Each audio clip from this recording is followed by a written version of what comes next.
motivé. Mais dans mon coin, j'ai commencé, j'étais trésorier. Bon, je pense qu'il y a prescription. Donc j'ai commencé à faire des petites économies dans des coins, sur des comptes, tout ça. Voilà. Et donc j'ai commencé pour me dire un jour, il va falloir qu'on mette de l'argent sur la table et quand même avoir un vrai lieu.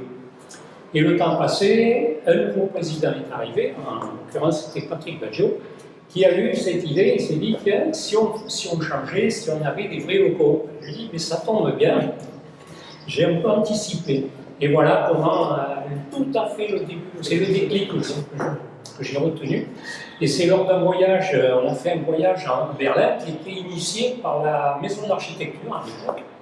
Et donc on s'est retrouvés à Berlin dans des lieux magnifiques, invités par les architectes de la ville. Et donc on a vu, il y avait des locaux, des bureaux, des salles de réunion, des salles d'exposition, des showrooms, etc.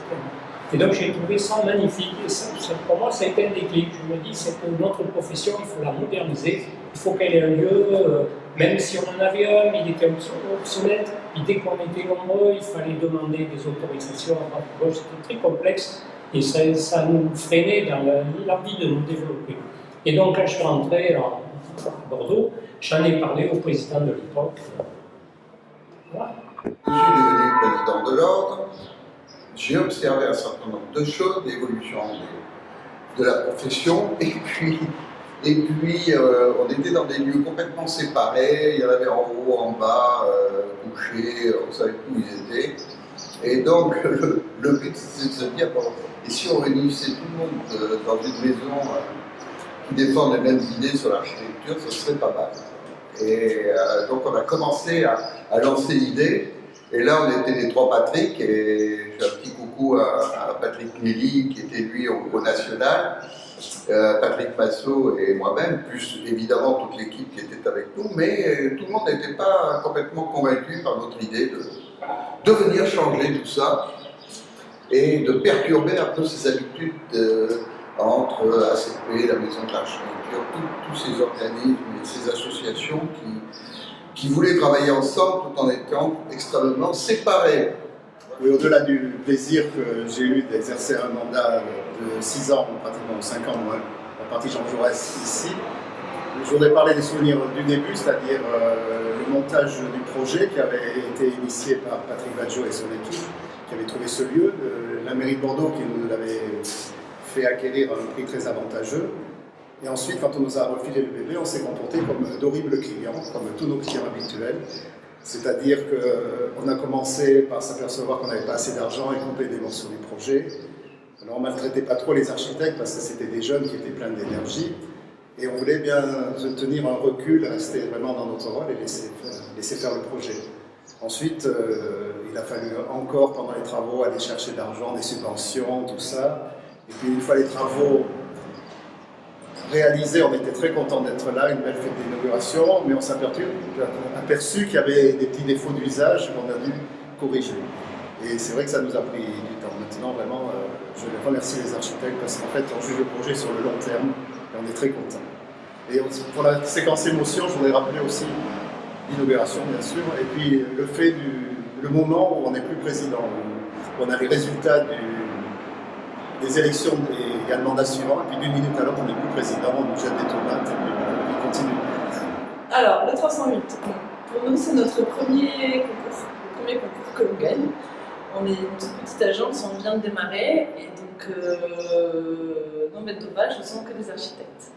Donc ça, c'était assez intéressant, assez formateur, on va dire, parce qu'on nous a dit qu'on avait gagné le concours, mais en fait, qu'il fallait changer le projet.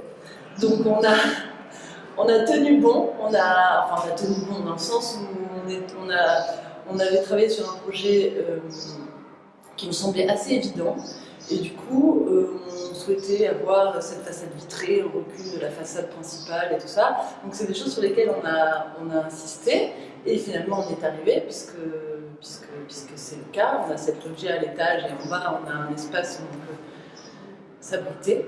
Voilà. Et donc c'était vachement intéressant parce que c'était la première mise en application d'un chantier qui était quand même assez gros pour notre agence qui venait de démarrer. Voilà. Donc, notre première salariée avec qui on a fait le CE. Et puis après le chantier, donc je vais peut-être laisser Mathieu Alors, le C'est chantier, surtout lui qui s'en occupait. parlons du chantier. Le 308, il y a 10 ans, n'était pas celui qu'on le connaît aujourd'hui. C'était un beau bâtiment. Nous, on avait vu le potentiel de l'usine électrique en béton, mais c'était vraiment très délabré, une friche industrielle. Donc le chantier, notre premier gros chantier, ça a été voilà, la découverte de ce lieu, sa transformation par la création d'ouvertures, enfin voilà, conformément à notre projet. Donc ça pour nous c'était une grande découverte. Bon, le chantier voilà, qui s'est passé comme un chantier.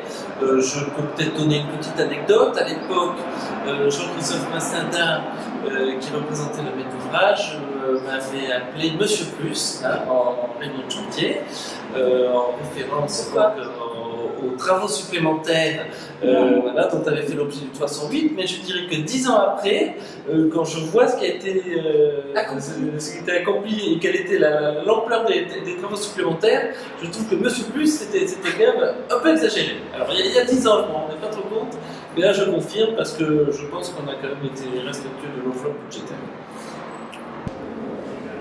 Eh bien, moi, je me souviens de l'époque intercalaire entre le moment où l'ordre est devenu propriétaire du local et le moment où on a commencé les travaux.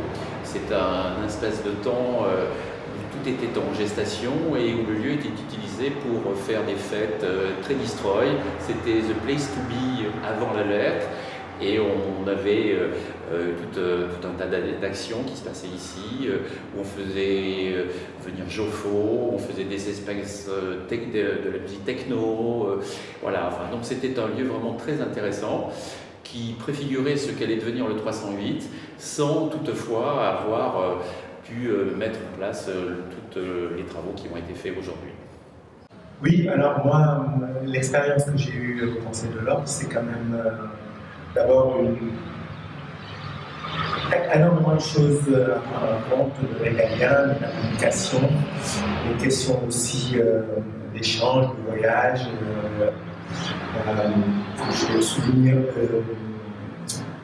des travaux qu'on a suivis au Conseil national avec les directives services, qui sont des choses qui sont au niveau européen, des questions de dumping, de concurrence à gérer, la vigilance aussi sur les questions de déontologie, mais aussi ce que j'ai aimé moi, c'est mon expérience en tant que rédacteur en chef du journal le 308. On a monté un journal avec un comité de rédaction avec une très belle équipe, et surtout l'idée que le 308 est une marque et que au-delà du fait que ce soit juste là où on frappe sur les doigts pour rappeler les fondamentaux de la profession, c'est aussi une fabrication, une marque qui s'imprègne dans la ville comme les autres institutions culturelles et publiques. Le souvenir, il y en a énormément. Les voyages en voiture avec Pascal Dessert, on parle d'énormément de choses. L'équipe soudée autour de Michel Morgan, mais aussi après de Eric Wirth. Mais moi, le souvenir que j'ai le plus, c'est finalement tous ces hommes et ces femmes qui se sont engagés pour servir les autres. Et malheureusement, parmi ceux-là, il y en a qui ne sont plus là. Et j'ai eu une grosse pensée pour Antoine Martinez Salazar, mon collègue basque qui nous accueille à l'Université de Saint-Sébastien. Et Anne Coquet aussi, qui fait partie et qui s'est donné énormément. Donc voilà, c'est une journée de fête ce soir, mais j'ai aussi envie de faire une grande pensée à ces hommes et ces femmes qui ont disparu et qui nous ont accompagnés dans le service public, parce que nous sommes une délégation de service public pour le ministère. À partir de maintenant, on sent qu'il y a quand même entre les modules, entre les personnes qui travaillent, les salariés évidemment, qui sont ici, on sent que le navire est apaisé et que les actions se développent tranquillement. Donc moi je trouve que l'endroit est réussi, la stratégie que nous avons eue de créer ce lieu permet à chaque module de s'exprimer et de développer ses actions, et donc je pense que cela a un grand avenir. Donc les 10 ans du 308 et quelques souvenirs. D'abord, les 10 ans, bien sûr, sont passés très vite, trop vite.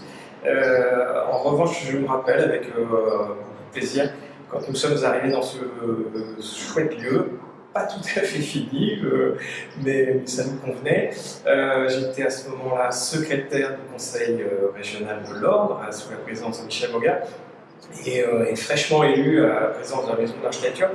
Et ce que j'ai découvert assez vite, c'était, même si ça avait suscité quelques débats entre nous, le plaisir d'être tous rassemblés dans cette grande maison, et combien, par les possibilités que ça nous offrait, on avait le privilège, entre guillemets, architecte d'Aquitaine, d'être rassemblés dans ce lieu qui était, alors sans être trop satisfait de nous-mêmes, mais assez exceptionnel à ce moment-là au plan national, et que nous enviaient notamment nos amis et confrères parisiens, chaque fois qu'on allait à Paris en réunion au réseau des maisons d'archi ou autre. L'Aquitaine était vue avec beaucoup de sympathie, mais un peu d'envie aussi d'avoir su fédérer comme ça les énergies et puis les solitaires que nous sommes parfois un peu trop dans notre exercice. Et donc voilà, plein d'anecdotes bien sûr, mais une minute ne suffirait pas à les rapporter toutes. Mais une ambiance, une atmosphère qui n'a pas faibli depuis et qui est toujours aussi plaisante. Ce qui était pour nous extrêmement important, c'était qu'ils soient dans un quartier en pleine mutation.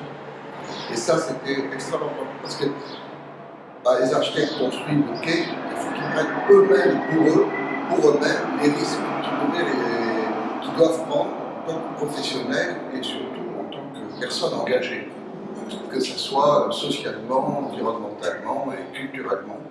Donc voilà, on a pris un transfo voilà, qui avait une drôle de gueule, un peu en retrait parce que ça nous permettait d'avoir un espace devant qui était peut-être sympa. Et puis on a lancé un concours.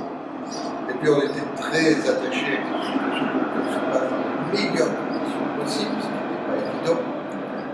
Et puis voilà, il y a une très jeune équipe qui a été lauréate parce qu'elle a fait un petit peu dans l'esprit du temps, c'était de toucher au minimum. Je regarde encore les menuiseries d'époque et je trouve que c'est génial qu'elles existent encore parce que c'est l'histoire qui s'additionne, c'est l'histoire d'un lieu, c'est l'histoire de l'ordre des archives, c'est l'histoire, et maintenant c'est l'histoire du 308. 308, on ne se pose plus la question de savoir où il est, qui représente, et c'est le 308. Et là je remercie toutes les équipes après, qui évidemment ont pris le boulot le plus difficile. Prendre la décision, c'est jamais compliqué. La réaliser, c'est pas simple du tout. Et donc voilà, et ceux qui m'ont suivi en ont bavé, hein, que ce soit Michel, que ce soit toute son équipe. Ça n'a pas été facile parce que je ne suis pas quelqu'un qui calcule très bien. Heureusement qu'il y avait Patrick, mais Anne Piéchaud, mon associé, vous le dira gentiment qu'il ne faut pas me confier les chiffres parce que je ne suis pas un champion du monde. Voilà, mais le projet est beau et je suis hyper ému et hyper content qu'en fait c'est 10 ans et que l'histoire continue, elle s'embellit, elle se transforme, elle évolue et je vois qu'il y a encore du soleil dedans. Donc, je souhaite à ces 10 ans et à cet anniversaire d'être pas le premier, et que dans 20 ans, je pourrai revenir avec le sourire entre deux voyages en bateau. Voilà. Donc merci à tous parce que ça a eu beaucoup d'émotions et je peux vous dire que mes années de présidence ont été pour moi une source énorme de relancement dans ma vie professionnelle. Donc ça a été plus que de très très belles années et j'en garde d'abord des souvenirs et des amis. Donc vive 308.